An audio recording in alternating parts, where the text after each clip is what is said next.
The smell of fresh bread filled the air of Millfield as it did every morning. Baker Thomas Caldwell was known throughout the county for his irresistible pastries, flaky, golden, and somehow more satisfying than anything folks had tasted before. People came from 3 towns over just to buy his meat pies, but they never asked about the meat. They never questioned why the missing persons notices kept appearing on the town bulletin board, only to be covered by the next one a week later. And they certainly never wondered why Baker Caldwell's basement door was always locked. Until Mary Parker did. Millfield sat nestled between rolling hills and thick forests, isolated from the changing world beyond. The year was 1884, and while other towns embraced new factories and railways, Millfield remained frozen in time. Wooden buildings lined the main street, their paint peeling from years of harsh winters. A single church steeple pointed toward the heavens, as if trying to escape the secrets buried below. The town had exactly 287 residents. Well, that was the official count from last spring.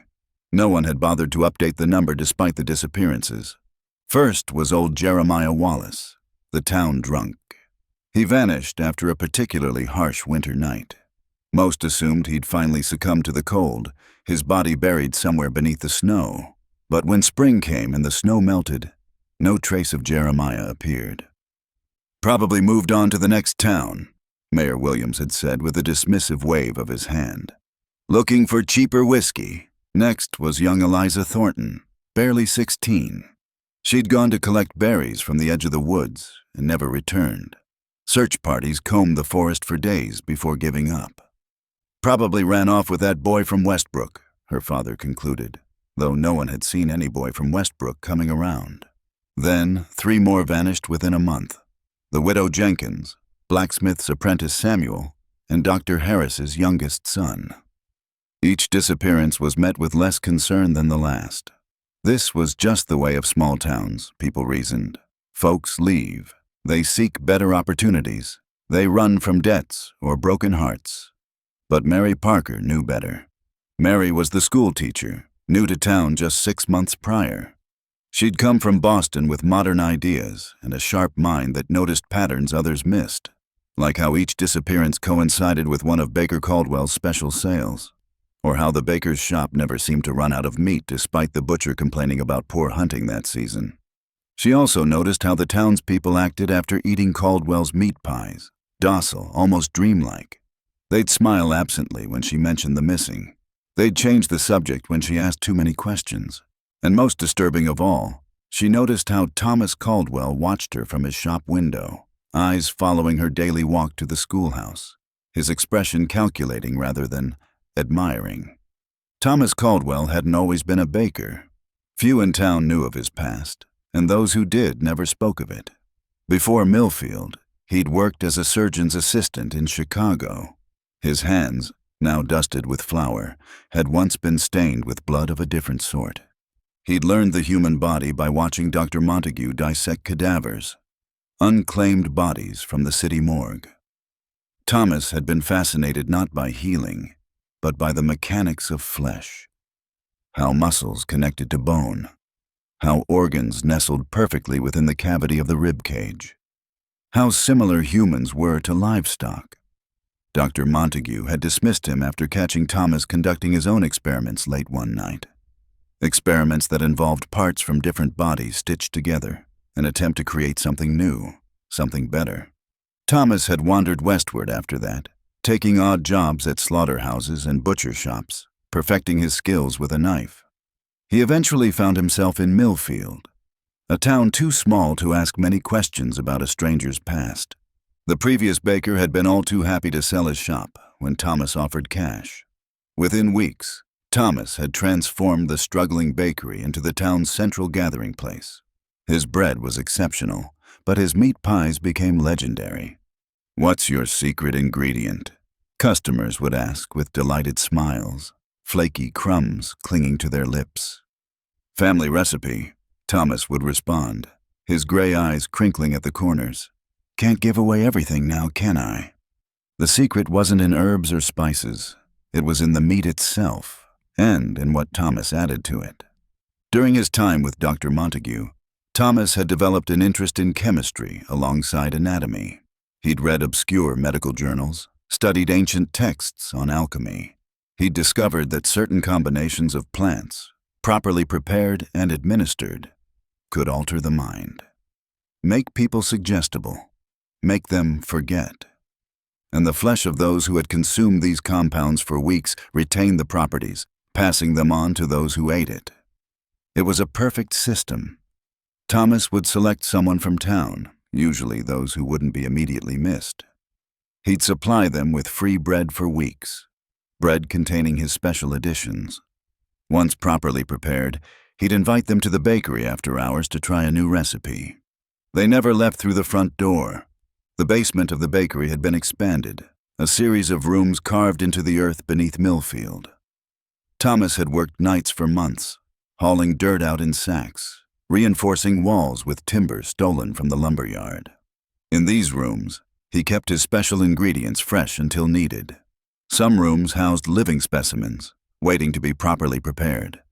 Others contained his experiments, combinations of parts that didn't quite work yet, but showed promise. Thomas believed he was close to a breakthrough. The right combination of flesh, chemicals, and technique would create a new kind of being, one that would never die, never age. He just needed more specimens, more time, and he needed to eliminate threats to his work, like Mary Parker, the schoolteacher who asked too many questions. If you're enjoying this chilling tale, take a moment to hit subscribe so you never miss our newest haunted stories when they're posted. Mary wasn't one to scare easily. Back in Boston, she'd written articles about corruption in city government under a male pseudonym. She'd attended secret suffragette meetings. She knew how to investigate, how to uncover what others wished to keep hidden. Tonight, she would find out what was behind that locked basement door. Mary waited until the autumn sun had set completely before making her way to the bakery. She'd told her landlady she was meeting a friend for dinner in the neighboring town, ensuring no one would miss her until morning. The streets of Millfield were mostly empty. A few men stumbled from the tavern, their laughter fading as they disappeared down side streets. Lanterns flickered in windows, casting long shadows that seemed to reach for Mary as she hurried past. The bakery windows were dark, but a faint light glowed from the back of the building. Mary had observed Thomas's routine for weeks now. Wednesday evenings, he closed the shop early but remained inside until late, presumably preparing dough for the next morning. But Mary suspected he was doing something else entirely. She approached from the alley, stepping carefully to avoid making noise.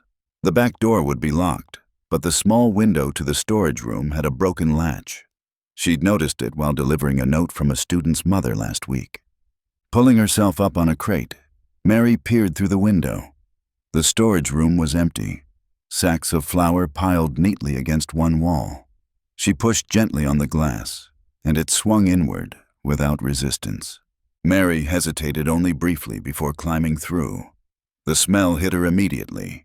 Yeast and sugar, yes, but underneath something else, something metallic and rotten. Moving through the darkened storage room, Mary approached the door leading to the main shop. A sliver of light showed beneath it. She pressed her ear against the rough wood and heard nothing. Taking a deep breath, she turned the knob slowly and pushed the door open just enough to peek through. The bakery looked normal, counters cleaned for the night, display cases empty, but there was no sign of Thomas Caldwell. Mary slipped into the room, eyes adjusting to the dim light from a single lamp left burning on the counter.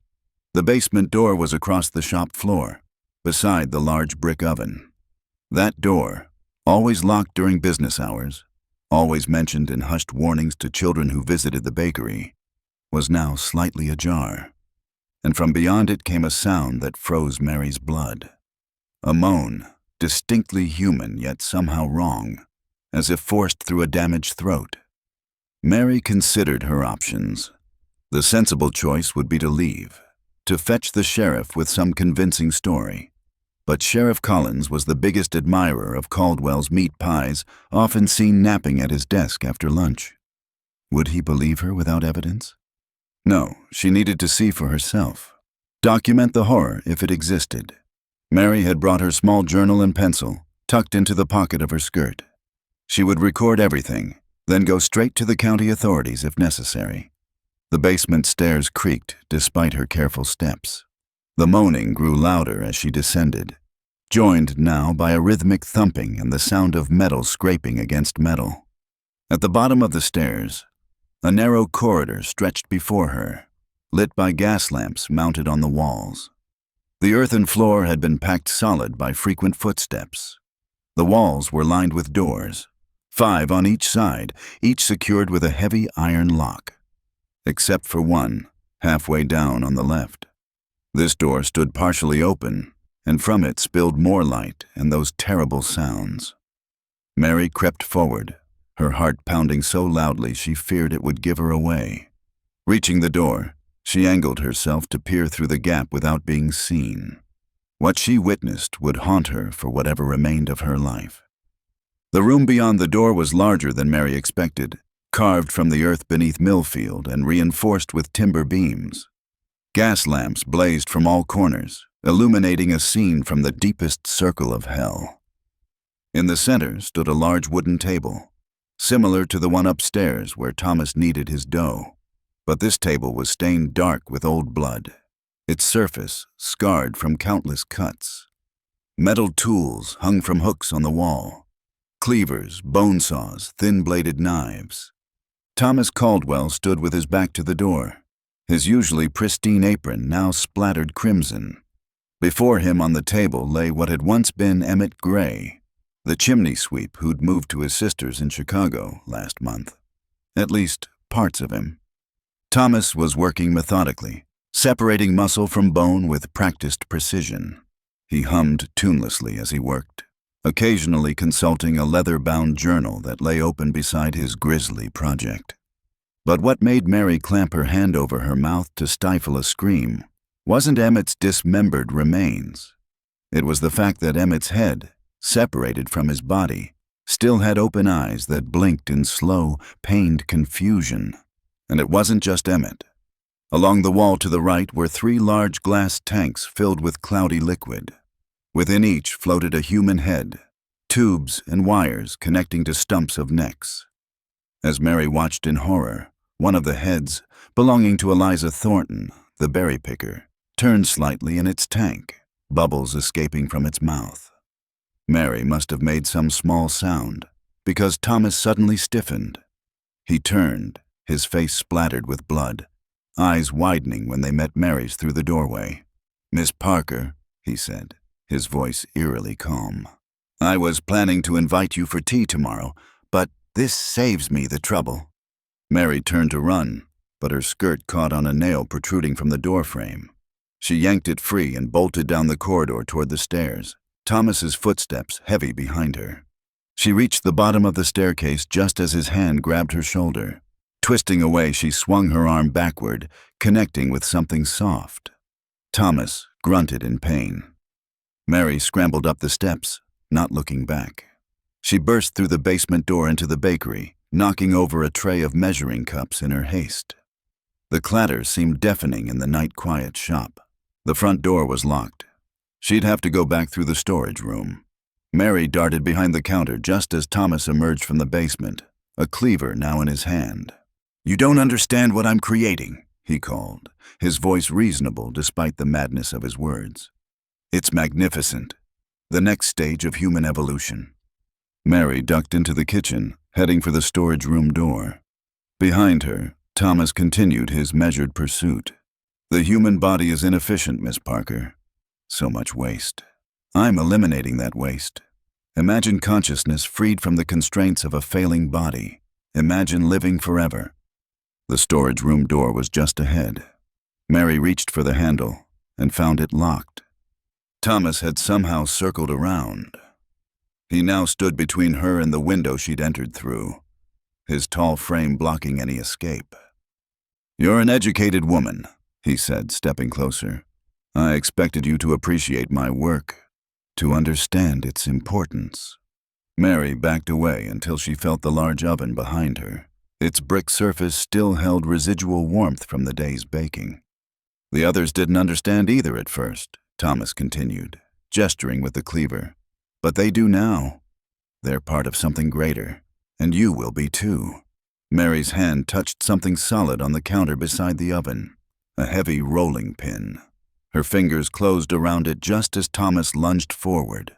She swung with all her strength, connecting with his temple.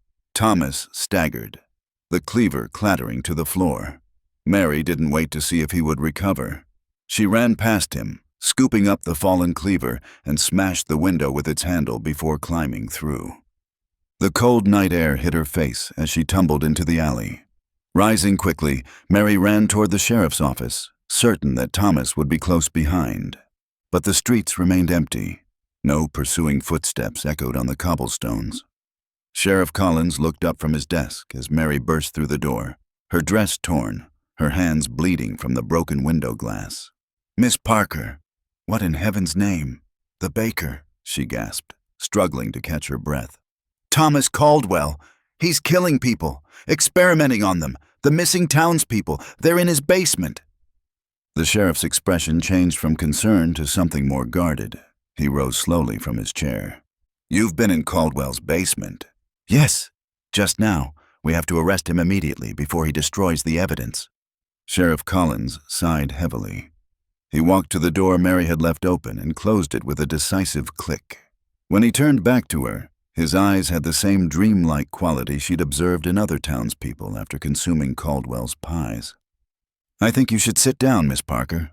You seem overwrought." A cold dread settled in Mary's stomach. "You know," she whispered. "You all know." The sheriff neither confirmed nor denied her accusation. He merely gestured to a chair across from his desk. "Millfield is a special place, Miss Parker. We take care of our own." "By eating them?" Mary clutched the cleaver she still held, though she knew it would provide little protection if the sheriff decided to stop her from leaving. "By contributing to something greater than ourselves." Sheriff Collins returned to his seat. Thomas explained it all when he first came to town. How we could achieve a kind of immortality. How we could build something new together. "He's insane," Mary said. "And you're helping him." "We're helping each other." The sheriff leaned forward, his voice taking on an evangelical fervor. "The meat pies contain trace elements of those who've gone before. When we consume them, we take in their memories, their experiences. We become more than just ourselves." "It's cannibalism," Mary hissed. "It's evolution," the sheriff countered. "And it works." Old Mrs. Winters was forgetting her own children before she started eating Thomas's pies regularly. Now she recites poetry she learned as a schoolgirl. Because she's being drugged. Because she's connected to the collective. The sheriff's eyes gleamed in the lamplight. "We all are. When you eat the pies regularly, you can feel the others. Their thoughts become your thoughts." Mary remembered the glazed expressions, the way conversations would stop when she approached, how the townspeople sometimes seemed to communicate without speaking. And the heads in the basement, the people still conscious while being butchered? A temporary stage. Thomas is perfecting the process. Soon, we'll all transcend our physical forms. No more sickness, no more death. Mary gripped the cleaver tighter. "You're all insane." The sheriff smiled sadly. "I thought you might understand, being an educated woman. Thomas spoke highly of you. He thought you had potential to help with his work." "I'll go to the county authorities," Mary threatened. "I'll bring them back here. No one would believe you without evidence, and there won't be any evidence by morning." The sheriff stood again. "Now, I'm afraid I must insist you come with me. Thomas will be waiting." Mary raised the cleaver. "Stay back." "There's no need for that, Miss Parker. The process isn't painful, I assure you. Quite the opposite. When you join the collective, you'll understand. You'll thank us." A knock at the door interrupted whatever the sheriff planned to say next. Without waiting for a response, Mayor Williams entered, followed by Dr. Harris and Thomas Caldwell. The baker's temple bore a large bruise where Mary had struck him, but otherwise he appeared composed. "Ah, good. You found her." Thomas smiled at Mary as one might smile at a wayward child. "I was concerned you might hurt yourself, running through town in such a state." Mary looked from face to face, searching for any sign of humanity, any hint of doubt or reluctance. She found none. Whatever Thomas had done to these men, to this entire town, had stripped away their capacity for horror. "I won't let you do this," she said, backing toward the window. "I won't become part of your collective." "It's not a matter of allowing," Thomas replied gently. "It's inevitable. Progress always is." He reached into his pocket and withdrew a small vial containing white powder. "This will make the transition easier. No pain, no fear, just acceptance." Mary's back pressed against the windowsill. Outside was darkness and the empty streets of Millfield. But somewhere beyond the town limits was the normal world, where people didn't feed on each other's flesh, where bakers baked bread with flour and water, not human remains. "I'd rather die," she whispered. Thomas tilted his head curiously. "But that's what I'm offering you, Mary. Death of the individual, birth of something greater." The men moved toward her in unison, their movements coordinated as if they shared one mind. Mary glanced behind her at the window, locked but breakable. She made her decision in an instant. Mary swung the cleaver at the window. The glass shattered outward, cold night air rushing in. Before the men could react, she flung herself through the opening, landing hard on the ground outside. Pain shot through her ankle, but adrenaline pushed it aside. Mary scrambled to her feet and ran, heading not for the main road out of town, but toward the woods. She knew these men, these things, would expect her to take the direct route to the next town. The forest offered concealment, at least until daylight. Behind her, shouts echoed as the sheriff and the others organized a search. Lanterns appeared on the street, bobbing like fireflies as townspeople emerged from their homes, all moving with that same coordinated purpose. Mary reached the tree line just as the first searchers spread out from the sheriff's office. The forest was dark, the quarter moon providing barely enough light to avoid running straight into tree trunks. She had no plan beyond immediate escape. The nearest town, Westbrook, was 15 miles away, an impossible journey on foot in the dark. But staying in Millfield meant certain death, or worse, becoming like those floating heads in Thomas's basement, conscious but helpless. Mary pushed deeper into the forest, trying to move quietly while putting distance between herself and the search party. Their lanterns were visible through the trees, spreading out as they entered the woods. She needed to circle around, to reach the road once the searchers had moved past. From there, she might flag down a passing traveler, or at least make better time toward Westbrook. A branch snapped beneath her foot, the sound seeming to echo through the silent forest. Mary froze, listening intently. The searchers' voices carried on the night air. "She can't have gone far. Check by the creek. Remember, Thomas wants her unharmed." Mary shuddered and pressed onward, more carefully now. The forest floor was covered with fallen leaves, making silent movement almost impossible. Each step produced a crisp rustle that seemed deafening to her terrified ears. After what felt like hours but was likely only 20 minutes, Mary paused to catch her breath and get her bearings. The lights of the search party had spread out, some moving deeper into the forest, others circling back toward town. She was about to move again when a voice spoke directly behind her. "They won't stop looking, you know." Mary whirled around, cleaver raised. Little Eliza Thornton stood there, or something wearing Eliza's face. The girl's skin was pale as moonlight, her eyes reflecting no light at all. "You're dead," Mary whispered. "Parts of me are," Eliza agreed, her voice oddly adult. "Other parts live in the collective now, and some are walking through these woods, looking for you." Mary backed away. "Stay back. I'm not here to hurt you." Eliza remained motionless. "I'm here to help you understand." "There's nothing to understand. You're all monsters. We're the future." Eliza's head tilted at an unnatural angle. "Humans die, Miss Parker. They get sick. They age. But we continue. When one body fails, consciousness transfers to the collective. We remember everything. Everyone." "It's wrong," Mary insisted, though her voice trembled. "Is it? Haven't you ever lost someone, Miss Parker? Wished you could keep some part of them alive? Eliza stepped closer. My mother died when I was 4.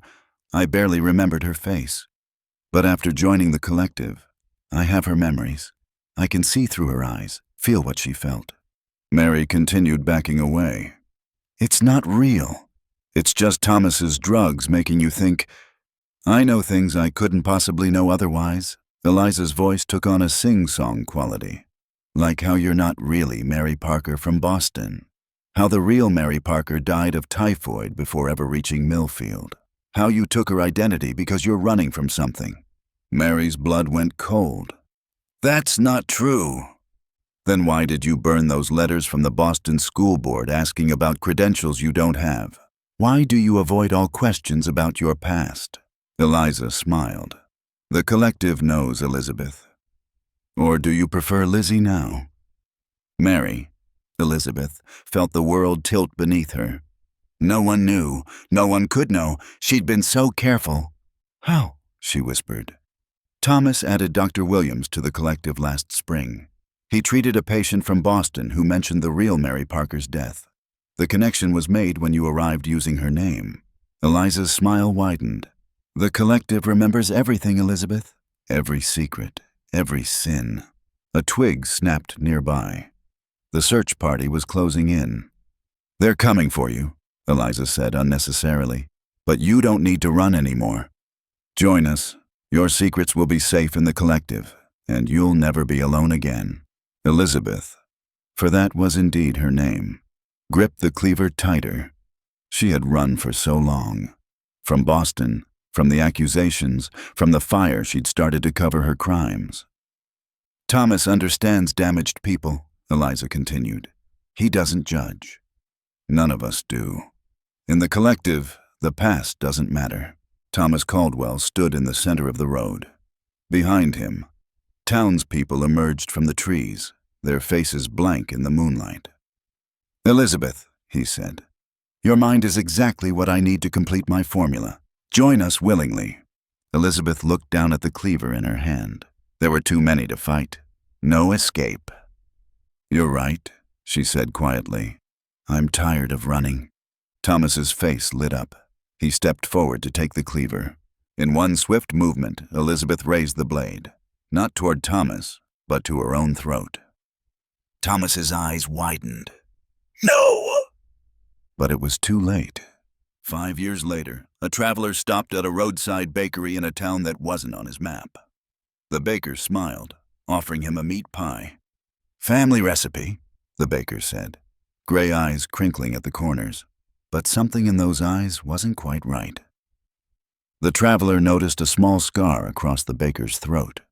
Just one bite, she said, in a voice that wasn't entirely her own. That's all it takes to join us.